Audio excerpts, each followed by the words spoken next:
Okay, so when it comes to drawing the proportions of the head, we're going to use a technique called the Loomis method. It's developed from an illustrator who had a technique he developed. Illustrator's name was Andrew Loomis. You can find books on this or videos if you search the Loomis method online. That's Loomis.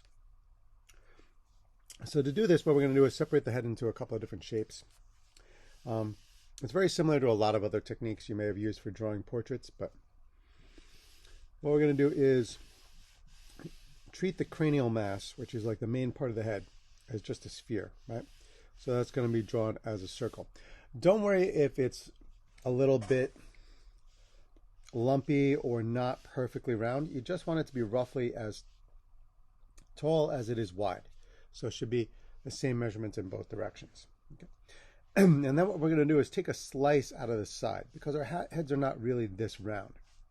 So we're going to draw a slice out of the side of the head that's roughly 2/3 the overall height. So if you were to divide this sphere into 3 sections, if you were to take 2 of those and compare it to the side, that's how tall you want it to be.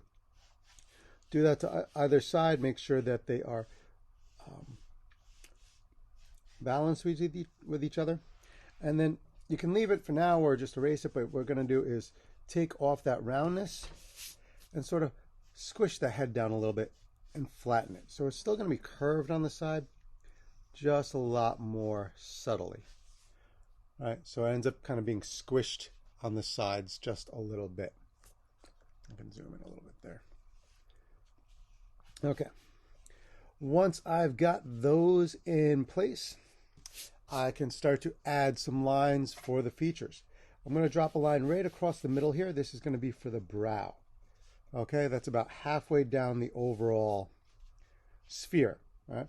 Then I'm going to take 1/3 of the overall height. That's a little bit low, a little bit high, which should be right about in between these 2 points. Because if this is 2/3, then half of it is 1/3. And that's going to be right there. That little line right there, a little indication, that's going to be for my nose right there, the bottom of the nose.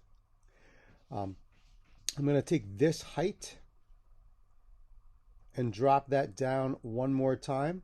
So take that entire height, drop it down one more time on the bottom. That is going to be for the chin.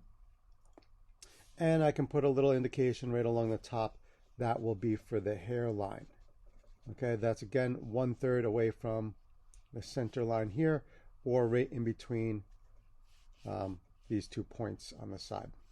That's going to be for your hairline. To complete the head, I'm going to come over to the sides and start to pull down the jaw and then slope it in towards the bottom. Depending on whether or not it's male or female, you may have a more narrow or broad chin. I'm just trying to get that balanced, somewhat symmetrical, and it kind of tapers in. And that's how you end up with the overall shape of the head. Just make sure that you're getting a bit of a flow going from the head into the chin. You don't want to have any sort of angles or corners in there.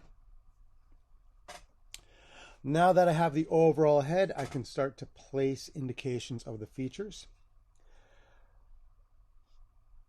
I'll start with the eyes. So this is the brow, which means the eyebrows, that bony ridge going right across the middle of your head. Your eyes are going to sit in a hollow below that. That line is going to fit about halfway down the overall height. So this brow line was half of that initial circle.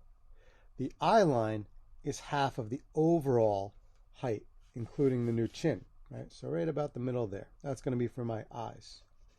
I'll also place a vertical right up the middle. That's to help keep balance and symmetry. These are construction lines, so I keep them soft because they would be erased later on. Now that I have an eye line, I'm going to put a couple of marks to establish where the eyes are going to go. I can move these marks around until I find the right size and location.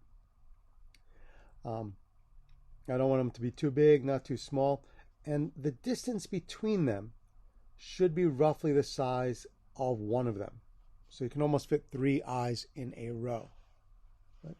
Once you have a good sense of the marks, then you can kind of sketch in just a placeholder eye. Don't worry about being too exact. This is just a rough sketch right here, right? So there's my eyes. Remember, the space in between them should be equal to the length of one of them. Once I have the eyes, I can drop a vertical line from the inside corner of each eye. And where that hits, that'll be the width of my nose, right? So that my entire nose shape will fit inside there, right? So my nose will fit inside there. So the corner of the eye, drop down right there. And then from the center of the eye, bring that down. And that's going to be where my mouth is. And the mouth is going to sit about halfway between the bottom of the nose and the chin. So right about just below that circle. And I'm going to draw my mouth line and then my upper lip and my lower lip. Again, these are generalizations. You can tweak them, move them around a little bit. Each individual is going to be a little bit different. But that's roughly where my mouth is going to fit, right in that space. I'll draw in a shape for my eyebrows, which will sit right on that brow line. And then since I'm looking at the head direct and it's level, the ears are going to sit in between the brow and the bottom of the nose. So the ears will sit right in that space between the two.